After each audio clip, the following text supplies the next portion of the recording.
क्या लगता है आपको, क्या महसूस हो रहा है कि जो इस देश ने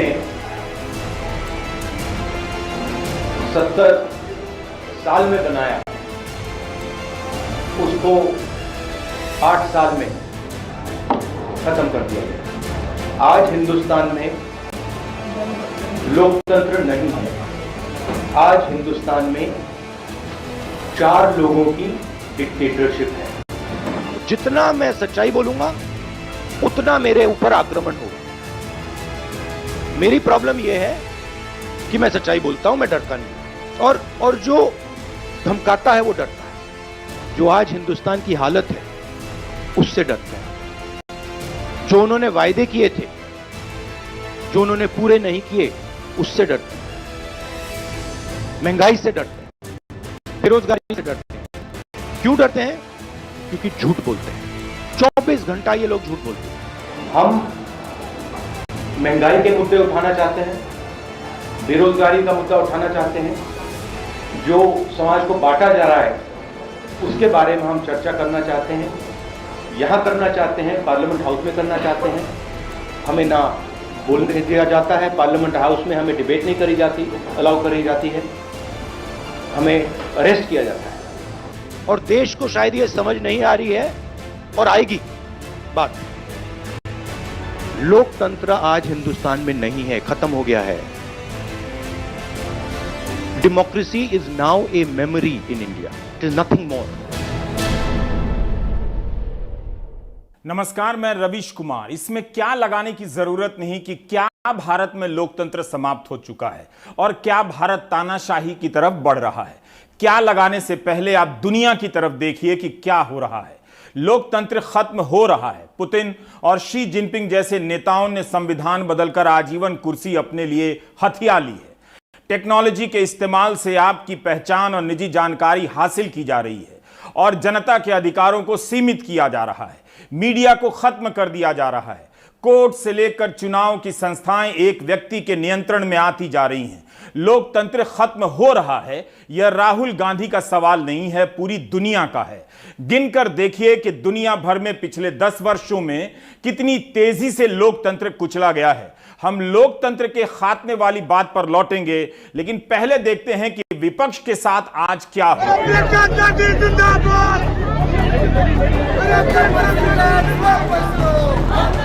काले कुर्ते में प्रियंका गांधी जब पुलिस का घेरा तोड़कर आगे बढ़ने लगी, पुलिस से खुद को छुड़ाने लगी, तब मुश्किलें बढ़ती चली गई। बहुत दूर तक आगे नहीं जा सकी। पुलिस ने उन्हें अपने कब्जे में ले लिया, रोक लिया।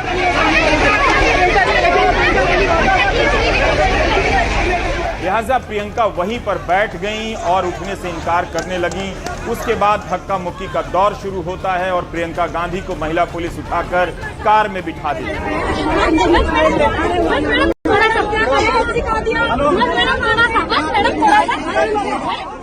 वहां से उन्हें पुलिस हिरासत में कहीं और ले जाती है। प्रियंका के साथ साथ कांग्रेस मुख्यालय से सचिन पायलट सहित कई नेताओं को हिरासत में लिया जाता है। इसी तरह राहुल गांधी भी काली कमीज में सांसदों के साथ मार्च पर निकले, संसद भवन से लेकर राष्ट्रपति भवन की तरफ। महंगाई, जीएसटी और बेरोजगारी के खिलाफ बैनर लेकर तो राहुल और अन्य सांसदों को भी रोका गया, उन्हें हिरासत में लिया गया। वेणुगोपाल से लेकर गौरव गोगोई को पुलिस इस तरह टांग कर बस में ले गई। पढ़ने पे टैक्स कम करो, अरे पढ़ने पे टैक्स कम करो। गिरफ्तारी और हिरासत से पहले राहुल गांधी और प्रियंका गांधी ने साफ कर दिया था कि वे तानाशाही से नहीं डरने वाले हैं। भारत में लोकतंत्र खत्म हो गया है, तानाशाही है। आवाज उठाने पर गिरफ्तारी की जाती है, मगर वे प्रदर्शन करेंगे। उनके साथ साथ देश भर में कांग्रेस ने कई जगहों पर प्रदर्शन किया और गिरफ्तारियां दी।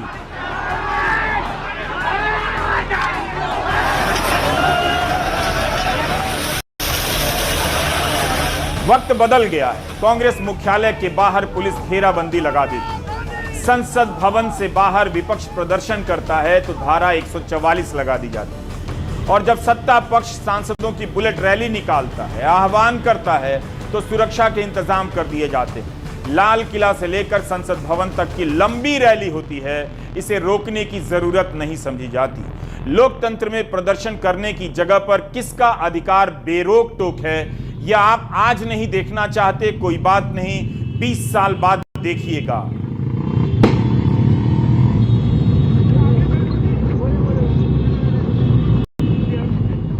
इनको लगता है कि जितने भी इनके विपक्ष में जो कुछ कहता है उनको ये दबा सकते हैं, और इनको ये लगता है कि दबाने के बाद ऐसे अपनी फोर्स दिखाने के बाद हम चुपचाप से समझौता करके बस में बैठ जाएंगे इनके साथ। तो क्यों करें हम तो एक मकसद से है ना यहाँ। हमारा मकसद ये है कि हम, इनके मंत्री कह रहे हैं इनको महंगाई नहीं दिखती, तो हम पीएम हाउस तक चल के महंगाई दिखाना चाहते हैं, गैस का सिलेंडर दिखाना चाहते हैं जो आज कोई खरीद नहीं सकता है।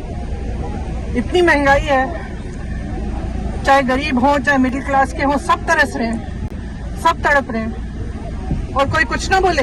उनके लिए महंगाई तो है नहीं, उन्होंने तो पूरी देश की संपत्ति, मोदी जी ने पूरे देश की संपत्ति अपने दोस्तों को दे दी है, उन पे कभी कोई कार्रवाई नहीं है। अब आते हैं उन बातों पर जिसे राहुल गांधी ने अपने प्रेस कॉन्फ्रेंस में कही।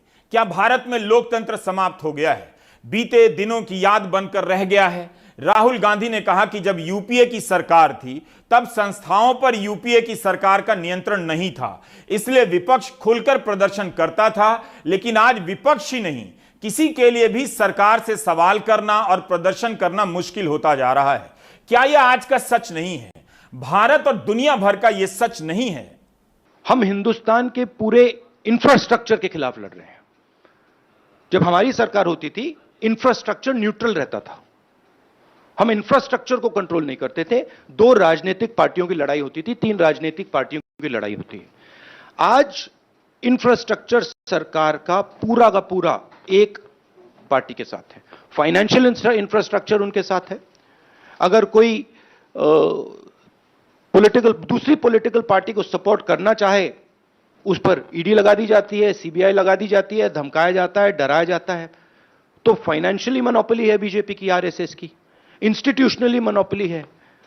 इसीलिए ऑपोजिशन इफेक्टिवली, अग्रेसिवली खड़ी हो रही है, बट इंपैक्ट जो होना चाहिए वो दिख नहीं रहा है।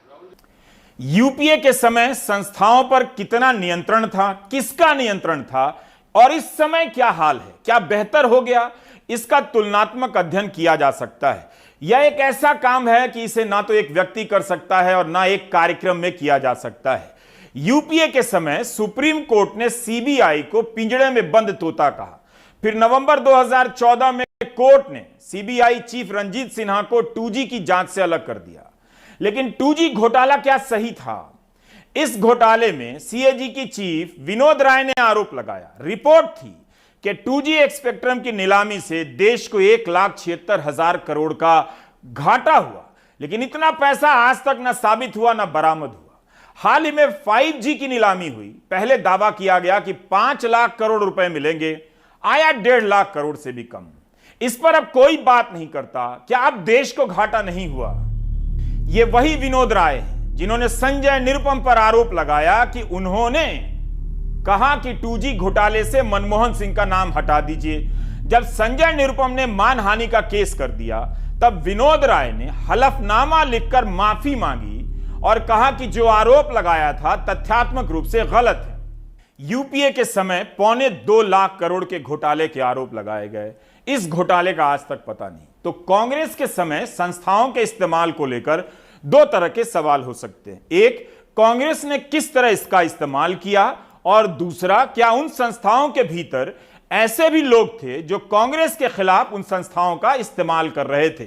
विनोद राय जैसे लोगों की भूमिका को समझे बगैर हम यूपीए के दौर में संस्थाओं के खेल को नहीं समझ सकते। रही बात प्रधानमंत्री मोदी के खिलाफ सीबीआई के इस्तेमाल की, तो उस पर भी 2 आरोप लग सकते हैं। यही कि कांग्रेस ने केवल जांच की, पूछताछ की, मामले को लटकाए रखा, लेकिन अंजाम तक नहीं पहुंचने दिया। दूसरा, प्रधानमंत्री पद के उम्मीदवार के तौर पर खुद नरेंद्र मोदी भी कहा करते थे कि कोई उन्हें सीबीआई से डराने की कोशिश ना करे, जैसे आज राहुल गांधी कह रहे हैं। उनको लगता था ये सीबीआई मोदी कांप जाएगा, मोदी डर जाएगा, मोदी को जेल दिखाई देगी। मैडम सोनिया जी, आपको पता होना चाहिए, मैं महात्मा गांधी और सरदार पटेल की भूमि में पैदा हुआ।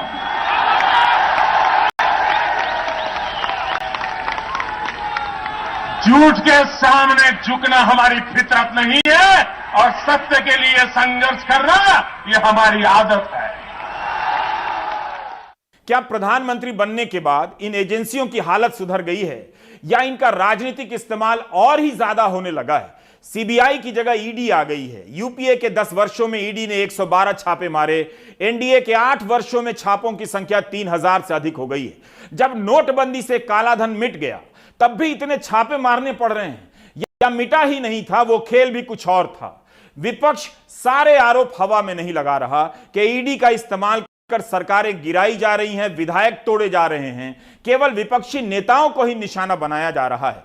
ईडी के वरिष्ठ अधिकारी इस्तीफा देते हैं, बीजेपी से चुनाव लड़ते हैं, विधायक बनते हैं। बेशक सीबीआई की बात इन दिनों सुनाई नहीं देती है, लेकिन सीबीआई को लेकर मोदी सरकार के समय एक और बड़ी घटना हुई थी। 25 अक्टूबर 2018 को क्या हुआ, सर्च कीजिए। उस वक्त हमारे सहयोगियों ने भी इसे कवर किया था, लेकिन हम यह प्रसंग इकोनॉमिक टाइम्स से उठाकर आपको सुना रहे हैं। आधी रात के बाद 1:30 बजे दिल्ली पुलिस ने सीबीआई का मुख्यालय घेर लिया। सीबीआई चीफ आलोक वर्मा अपने नंबर 2 राकेश अस्थाना को भ्रष्टाचार के आरोप में गिरफ्तार करना चाहते थे। उस समय केंद्रीय सतर्कता आयोग ने अस्थाना पर लगे आरोपों को गंभीर पाया और सरकार को सलाह दी कि आलोक वर्मा और अस्थाना दोनों को हटा दिया जाए। उसी दिन कैबिनेट ने नए सीबीआई चीफ का ऐलान कर दिया। नए चीफ मुख्यालय जाकर चार्ज ले सके, इसके पहले दिल्ली पुलिस ने मुख्यालय को घेरे में ले लिया। एम नागेश्वर राव ने चार्ज लिया और आलोक वर्मा और अस्थाना दोनों के दफ्तरों को सील कर दिया जाता है। यह कहानी आज भी रहस्य की तरह दर्ज है। आरोपों का क्या हुआ, फाइलों का क्या हुआ, कुछ आप भी पता करें, जानकारी नहीं मिलेगी। इसलिए राहुल गांधी ने जो आरोप लगाए हैं कि भारत में लोकतंत्र अतीत का हिस्सा बन चुका है, इन संस्थाओं पर संघ का कब्जा हो चुका है, यह वो आरोप है जो केवल राहुल ने नहीं लगाए हैं, राहुल से बहुत पहले तमाम लोगों ने लगाए हैं। जनवरी 2018 को सुप्रीम कोर्ट के 4 वरिष्ठ जज बाहर आते हैं, मीडिया से कहने लग जाते हैं कि उन्हें मजबूर होकर बाहर आना पड़ा ताकि देश को बताया जा सके कि सुप्रीम कोर्ट में सब कुछ ठीक नहीं है। जजों ने कहा कि किसी भी लोकतंत्र के होने का सबूत यही है कि वहां की न्यायपालिका आजाद है या नहीं। क्या यह सवाल आप भुला देंगे या यह खत्म हो चुका है? इन्हीं में से एक थे जस्टिस रंजन गोगोई, जो चीफ जस्टिस बनते हैं और फिर उस पद से रिटायर होते ही राज्यसभा के सदस्य मनोनीत कर दिए जाते हैं। क्या यह सब लोकतंत्र के मजबूत होने की निशानी है? More is there in the letter. Beyond this, I don't think there is any other issue. Bharat की संस्थाओं में एक अजीब सी खामोश बेचैनी पसरी हुई है। अफसर जानते हैं मगर बोल नहीं पाते, हलक सूख गए हैं। अखबारों में भी भीतर की खबरें ऑफ रिकॉर्ड भी छपनी बंद हो गई। जब ऑफ रिकॉर्ड खबरें छपनी बंद हो जाएं, तब यह संकेत है कि लोकतंत्र का शरीर जर्जर हो चुका है। इन दिनों कई लोग हमें मैसेज करते हैं कि बिना उनकी अनुमति के सैलरी से तिरंगा के लिए पैसे काट लिए गए, मगर वे कैमरे पर बोल नहीं पाते, डर जाते हैं। उनकी चुप्पी भी वही कह रही है जो राहुल गांधी कह रहे हैं। वो लोग भी डर रहे हैं जो कभी राहुल को वोट तक नहीं देंगे, ना उनके समर्थक बनेंगे, ना हैं। लेकिन क्या यह गजब की बात नहीं कि राहुल से नफरत करने वाले भी और राहुल गांधी भी दोनों एक ही बात कर रहे हैं। एक चुप होकर कह रहा है, एक बोल रहा है कि लोकतंत्र खत्म हो गया है। ऑल्ट न्यूज के सह संस्थापक जुबैर के मामले में सुप्रीम कोर्ट के जस्टिस डीवाई चंद्रचूड़ ने जो लिखा है, क्या वो इशारा नहीं कर रहा कि एजेंसियों का इस्तेमाल किस तरह से किसके खिलाफ हो रहा है? जस्टिस डीवाई चंद्रचूड़ और जस्टिस एएस बोपन्ना ने जुबैर के मामले में फैसला सुनाते हुए लिखा कि जो तथ्य दिए गए हैं उससे साफ दिख रहा है कि याचिकाकर्ता यानी जुबैर के खिलाफ क्रिमिनल जस्टिस के तंत्रों का इस्तेमाल किया गया है। इस बात के बावजूद कि एक ही ट्वीट को लेकर अलग अलग एफआईआर दर्ज हुई हैं, याचिकाकर्ता यानी जुबैर को लेकर देश भर में अलग अलग जांच और पूछताछ हो रही है। नतीजा यह हुआ कि इन मामलों में खुद के बचाव के लिए यानी जमानत दायर करने के लिए उन जिलों में जाने के लिए कई वकील रखने पड़े। हर जगह आरोप एक ही, मगर अलग अलग अदालतों में जाना पड़ा। इसका नतीजा यह निकलता है कि वह यानी जुबैर आपराधिक प्रक्रियाओं के अंतहीन चक्र में फंस गया है, जहां प्रक्रियाएं ही अपने आप में सजा हो जाती हैं। चीफ जस्टिस एनवी रमना का बयान तो पिछले महीने का है कि चुनौतियां बहुत बड़ी हैं, प्रक्रिया ही सजा हो चुकी है, किसी को भी मनमाने तरीके से गिरफ्तार कर लिया जाता है, जमानत मिलना मुश्किल कर दिया जा रहा है। Justice S K. Kaul, justice M M. Sundaresh ने कहा है कि पुलिस बेल ना मिले इसी में लगी रहती है, अनावश्यक रूप से गिरफ्तारियां हो रही हैं। जस्टिस कौल और जस्टिस सुंदरेश ने लिखा है कि लोकतंत्र में ऐसा कभी नहीं लगना चाहिए कि यहां पुलिस स्टेट, पुलिस का राज है। पुलिस का राज लोकतंत्र की सोच के ठीक उल्टा है। क्या यह लोकतंत्र के खत्म होने के संकेत नहीं है? क्या सरकार का यह कह देना काफी है कि कानून अपना काम कर रहा है, भरोसा करना चाहिए? जब सरकार की तरफ से यह कहा जाए तो देखा जाना चाहिए कि भरोसे का क्या मतलब है। किसी को मनमाने तरीके से जेल में डाल दो, कह दिया जाए कि आप भरोसा कीजिए, अवैध रूप से एनएसए लगाया गया, क्या तब कानून ने काम किया? इसलिए बात भरोसे की नहीं, बात हो रही है कानून के गलत इस्तेमाल की, जिसे रोकने की जवाबदेही सरकार की है। आपातकाल का जिक्र हो जाता है, बिल्कुल आपातकाल इतिहास का क्रूर पन्ना है, लेकिन यह कहीं नहीं लिखा है कि उसके बाद आपातकाल के हालात पैदा नहीं होंगे और ना आएगा। हिटलर की आत्महत्या के कई दशक बाद भी दुनिया में तानाशाही लौट रही है। आपातकाल का नाम लेकर आज के आपातकाल से नहीं बच सकते हैं। और हर रोज जब विरोध के कार्यक्रम होते थे तो अपने अपने ड्रेस में होते थे। आज सभी के सभी लोग काले कपड़े पहनकर करें। मैं मानता हूं कि आज ही के दिन इस देश के प्रधानमंत्री श्री नरेंद्र मोदी जी ने राम जन्मभूमि का शिलान्यास किया था। कांग्रेस ने आज का दिन इसीलिए विरोध के लिए और विशेषकर काले कपड़ों में विरोध के लिए सिलेक्ट किया है कि वो एक सटल मैसेज देना चाहते हैं कि हम राम जन्मभूमि के शिलान्यास का विरोध करते हैं और अपनी तुष्टीकरण की नीति को वो आगे बढ़ाना चाहते हैं। हाल ही में सुप्रीम कोर्ट की दो जजों की बेंच, जस्टिस जेपी पारदीवाला और जस्टिस सूर्यकांत ने नुपुर शर्मा के मामले में कहा कि उन्हें गिरफ्तार नहीं किया जा रहा है, इसका मतलब ही है कि वीआईपी ट्रीटमेंट मिल रही है। जो माहौल बिगड़ा है उसके लिए नुपुर शर्मा जिम्मेदार हैं। इस टिप्पणी के विरोध में 15 पूर्व जजों और 77 पूर्व आईएएस अफसरों ने सुप्रीम कोर्ट को पत्र लिखा, कहा कि ऐसी टिप्पणी नहीं करनी चाहिए। जिस नुपुर शर्मा को खुद बीजेपी हटा चुकी है, उसके समर्थन में रिटायर्ड जज सुप्रीम कोर्ट को पत्र लिख रहे हैं। ये रिटायर्ड जज जुबैर के समर्थन में नहीं लिखते हैं। क्या सरकार ने इन पूर्व जजों को ज्ञान दिया कि आप कानून का सम्मान कीजिए, भरोसा कीजिए? यह खबर अक्टूबर 2018 की है। सुप्रीम कोर्ट ने सबरीमाला मंदिर में महिलाओं के प्रवेश को लेकर फैसला दिया। इस फैसले के खिलाफ बीजेपी सड़कों पर आंदोलन करने लगी। केरल सरकार ने जब सुप्रीम कोर्ट के फैसले को लागू करवाने की पहल की तो अमित शाह ने चुनौती दे दी कि सुप्रीम कोर्ट के फैसले को लागू कराने की कोशिश मत कीजिए। क्या तब अमित शाह कानून और कोर्ट में विश्वास की बात कर रहे थे? क्या यह संकेत नहीं कि वे लोकतंत्र का कितना सम्मान करते हैं? इससे पता चलता है। मैं सरकारों को और कोर्ट भी जो आदेश करती है उनको कहना चाहता हूं, सरकारों ने और कोर्ट ने आदेश ऐसे करने चाहिए जिसका पालन हो सके। ऐसे आदेश नहीं करने चाहिए जो लोगों की आस्थाओं को तोड़ने का काम करे। अमित शाह ने कहा कि कोर्ट को ऐसे आदेश नहीं देने चाहिए जो लागू ना हो। कैसे आदेश देने चाहिए? क्या अमित शाह से पूछकर देने चाहिए? और एक राज्य सरकार को चुनौती दे डाली कि आप कोर्ट के आदेश को क्यों लागू कर रहे हैं। क्या अमित शाह को कोर्ट के फैसले पर विश्वास नहीं जताना चाहिए था? लोकतंत्र के खतरों को समझने के लिए बहुत मेहनत करनी पड़ती है। मीडिया ने विपक्ष को आपकी नजरों से गायब कर दिया है। गोदी मीडिया ने विपक्ष विरोधी पत्रकारिता का आविष्कार किया है। वह विपक्ष पर हमले करता है, सरकार को देखते ही उसके मन में लड्डू फूटने लगते हैं। आप केवल 2019 के चुनाव के दौरान 2 या 3 हिंदी अखबारों का एक पूरा अध्ययन करवा लीजिए। केवल इतना गिनवा लीजिए कि बीजेपी से जुड़ी कितनी खबरें छपी, विपक्ष से जुड़ी कितनी खबरें छपी। पहले पन्ने पर बीजेपी की खबरें छपती थीं या विपक्ष की भी छपती थीं। हर चुनाव में विपक्ष को गायब कर दिया जाता है। आम दिनों में भी यही होता है।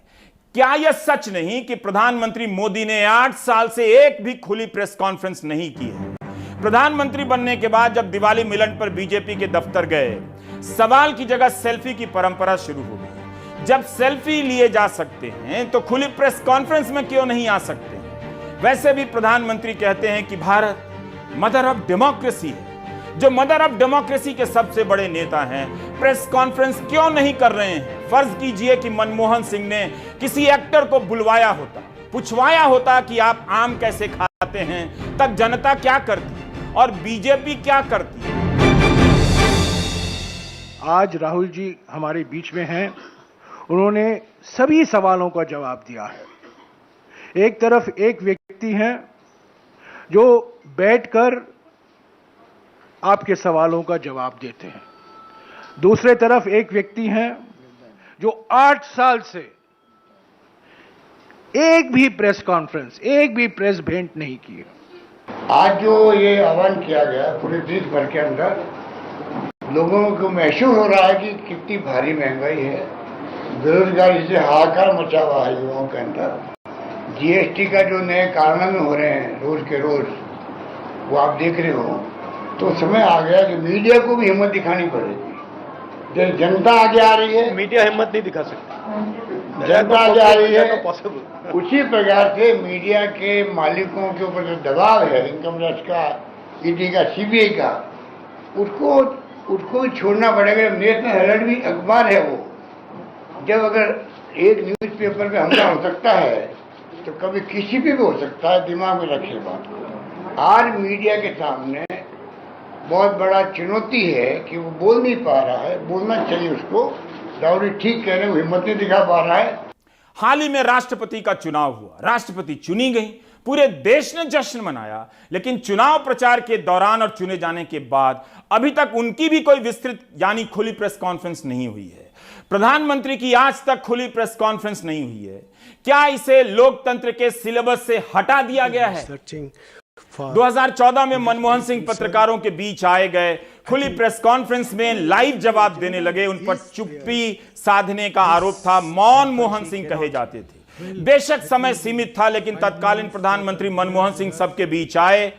उस रोज उन्होंने ऐलान कर दिया कि 10 साल प्रधानमंत्री के पद पर रह चुके हैं, अब उम्मीदवार नहीं है। पत्रकारों के नाम सूचना प्रसारण मंत्री ने लिए, उन्हें ही बुलवाया, मगर सवालों पर रोक नहीं थी और ना ही सवाल पहले से तय थे। इसमें वो पत्रकार भी सवाल पूछते देखे जा सकते हैं जिनमें से कुछ तो आज ट्विटर पर इतना नहीं लिख सकते कि प्रधानमंत्री मोदी ने 8 साल से एक भी खुली प्रेस कॉन्फ्रेंस नहीं की। मनमोहन सिंह ने 2 बार प्रेस कॉन्फ्रेंस की, 2 बार संपादकों से बातचीत की। यह संख्या बहुत अच्छी नहीं है, खराब है, लेकिन प्रधानमंत्री मोदी ने तो इसे 0 पर पहुंचा दिया। मनमोहन सिंह विदेश यात्रा पर अपने साथ पत्रकारों को लेकर जाते थे, उसी विमान में आप प्रधानमंत्री के जहाज के भीतर का हाल देख सकते थे, प्रधानमंत्री को देख सकते थे। मोदी सरकार ने अपने विमान से पत्रकारों को ले जाना बंद कर दिया। क्या यह अच्छा हुआ? क्या इससे लोकतंत्र को बहुत फायदा हो गया?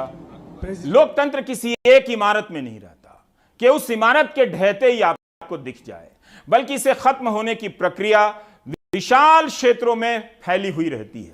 आपको पता भी नहीं चलता कहां कहां से खत्म हो रहा है। गोदी मीडिया का एक और पैटर्न नोट कीजिएगा, सरकार से सवाल पूछना गायब है, सारा कवरेज और सवाल विपक्षी दलों की राज्यों से है। इसलिए आज कांग्रेस ने जो कहा है और कांग्रेस मुख्यालय के बाहर जिस तरह से पुलिस घेराबंदी करने पहुंच जाती है, ठीक है कि जनता का विपक्ष में भरोसा नहीं है, लेकिन क्या लोकतंत्र में विपक्ष की भूमिका भी समाप्त कर दी जा चुकी है? क्या जनता ने इसे भी स्वीकार कर लिया है? हिटलर भी चुनाव जीत के आया था। हाँ, हिटलर भी चुनाव जीत जाता था। हिटलर चुनाव कैसे जीतता था?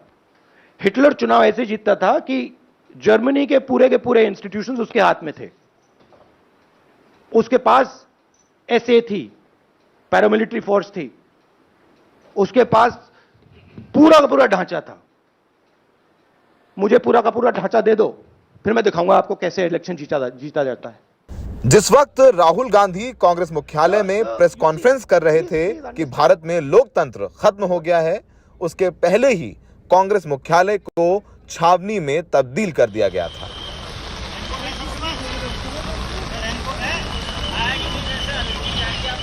बुधवार शाम को भी कांग्रेस मुख्यालय को छावनी में बदल दिया गया था। कुछ साल पहले एक दल के लोग दूसरे दल के कार्यालय के बाहर प्रदर्शन करने लगे थे। ये नई परंपरा थी। अब ये नई परंपरा है कि एक दल के मुख्यालय के बाहर पुलिस तैनात कर दी जाए और उसके नेता को गेट से ही उठाकर हिरासत में ले लिया जाए। राहुल गांधी की प्रेस कॉन्फ्रेंस के तुरंत बाद कांग्रेस दफ्तर को बैरिकेड कर सील कर दिया गया। बैरिकेड के ठीक बाहर काले बूट पहने रैपिड एक्शन फोर्स के जवानों को तैनात कर दिया गया। इस क्षेत्र में धारा 144 लगी हुई है। आपसे अनुरोध है कि आप अपनी भीड़ को यहां से हटा लें, अन्यथा आपके खिलाफ कानूनी कार्रवाई की जाएगी। लगातार दिल्ली पुलिस लाउडस्पीकर लगाकर चेतावनी देती रही कि प्रदर्शन की अनुमति नहीं है। अगर कांग्रेस के कार्यकर्ताओं ने प्रदर्शन किया तो उन्हें गिरफ्तार कर लिया जाएगा। के खिलाफ कानूनी कार्रवाई की जाएगी। जैसे मैंने पहले कहा, जो ऑपोजिशन डेमोक्रेसी में, लोकतंत्र में लड़ती है, वो इंस्टीट्यूशंस के बल पे लड़ती है। मतलब जो देश का लीगल स्ट्रक्चर होता है, जुडिशियल स्ट्रक्चर होता है, जो देश का इलेक्टोरल स्ट्रक्चर होता है, जो देश की मीडिया होती है, उसके बल पर ऑपोजिशन खड़ी होती है। वो सब जो इंस्टीट्यूशंस हैं, वो सब के सब सरकार को पूरा सपोर्ट दे रहे हैं। क्यों? क्योंकि सरकार ने अपने लोग इंस्टीट्यूशंस के अंदर बैठा रखे हैं। महंगाई पे हल्ला बोल, राहुल, वन कमेंट। राहुल गांधी कांग्रेस के दफ्तर से निकलकर संसद भवन पहुंचे और वहां से कांग्रेस के सांसदों समेत राष्ट्रपति भवन की तरफ निकले, लेकिन बीच में ही पुलिस ने उन्हें हिरासत में ले लिया। कांग्रेसी नेता और कार्यकर्ताओं ने काला कपड़ा पहन या बांह पर काली पट्टी बांध प्रदर्शन में हिस्सा लिया। पुलिस इन सब को खींच कर बसों में भरती रही। दिल्ली पुलिस के और पैरामिलिट्री फोर्सेस के जो जवान हैं, अब वो बिठा रहे हैं। एक धक्का मुक्की यहाँ पर कांग्रेस के सांसदों की तरफ से हो रही है। ना तो प्रधानमंत्री जी आके अपनी बात रखे, ना वित्त मंत्री जी के भाषण में किसी भी तरह का राहत इस देश के अवाम के लिए उन्होंने दिया। ये वो लोग मानने के लिए तैयार नहीं कि यहाँ पे गरीबी है, बेरोजगारी है। वो मानने के लिए तैयार नहीं कि यहाँ पे महंगाई है। क्यों तो ये बीजेपी मेड महंगाई है। महंगाई ये नरेंद्र मोदी मेड महंगाई है। बीजेपी है तो महंगाई है, प्रूव हो चुका है। कांग्रेस के नेता काले लिबास में आए थे, सांसद भी और कार्यकर्ता भी। प्रेस कॉन्फ्रेंस में आज राहुल आत्मविश्वास से बोल रहे थे। इसी क्रम में उन्होंने अपने ऊपर लगने वाले सबसे बड़े आरोप का जवाब दिया। कहा कि गांधी परिवार नहीं है, ये एक विचारधारा है। समझिए, एक बात समझिए, ये गांधी परिवार पे अटैक क्यों करते हैं? ये गांधी परिवार पे इसलिए अटैक करते हैं क्योंकि हम एक विचारधारा के लिए लड़ते हैं और हमारे जैसे देश में करोड़ों लोग हैं। हम लोकतंत्र के लिए लड़ते हैं, हम कम्युनल हार्मनी के लिए लड़ते हैं और सालों से लड़ रहे हैं। यह सिर्फ मैंने नहीं किया, सालों से हो रहा है। जान दी है मेरे परिवार ने।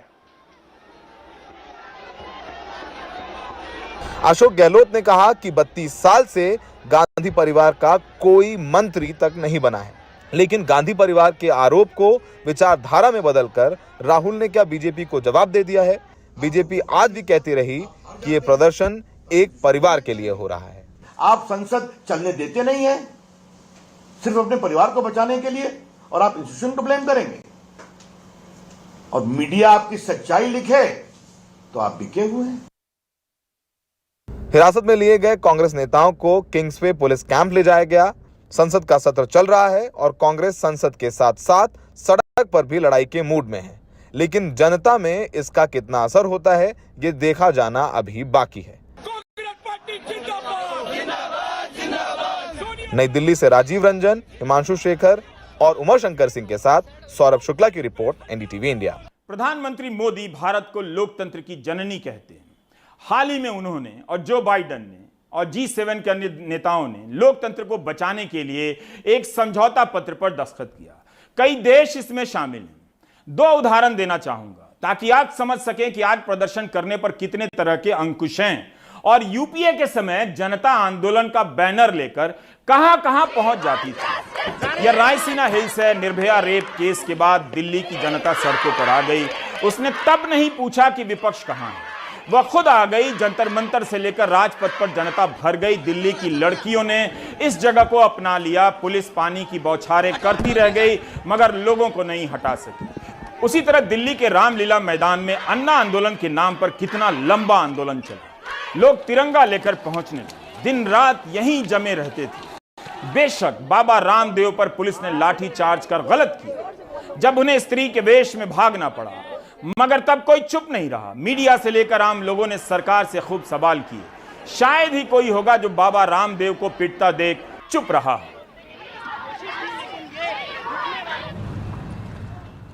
लेकिन 2020 के नवंबर में जब किसान दिल्ली की सीमाओं पर आते हैं तो पहले दिन से गोदी मीडिया किसानों को आतंकवादी कहना शुरू कर देता है।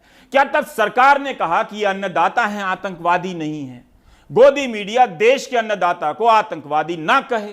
जब मीडिया जनता को आतंकवादी कहने लगे तब इसका मतलब यही होता है कि मीडिया लोकतंत्र का हत्यारा बन चुका है। अखबार और टीवी के जरिए लोकतंत्र को पहले भी कुचला गया है। रवांडा में तो रेडियो के पत्रकारों ने इतनी हिंसा फैला दी कि लोगों ने ही लाखों लोगों को मार दिया। कभी ऐसा हुआ था कि किसानों को दिल्ली पहुंचने से रोकने के लिए सड़कें खोद डाली गई, बोल्डर लगा दिए गए, कंटेनर की दीवार खड़ी कर दी गई? हुआ था कहीं? और ये जो कीलें बिछाई गई, कांटों के तार लगाए गए, आप भूल सकते हैं, भूल भी जाएंगे, लेकिन क्या इन कंटेनरों, कीलों और तारों के जरिए सत्ता ने बताने की कोशिश नहीं की कि अब जनता की कोई हैसियत नहीं? क्या आप या आपके जानने वालों ने इसी भाषा का इस्तेमाल कि किसान नहीं है आतंकवादी हैं नहीं किया? यही तो निशान है कि तानाशाही की भाषा जनता ने भी सीख ली है। केवल भारत के लिए नहीं बल्कि दुनिया भर में लोकतंत्र जिस तरह से ढहाया जा रहा है उसे देखने और समझने का यह समय है। जब भी आप सड़कों पर उतरेंगे आपको उस दिन दिखेगा जब कोई कवर नहीं करेगा, रिपोर्ट नहीं लिखी जाएगी और चर्चा नहीं होगी, तब आप कहेंगे लोकतंत्र कहां है? इनमें से किसी के लिए लोकतंत्र और मीडिया का खत्म होना पहले से लेकर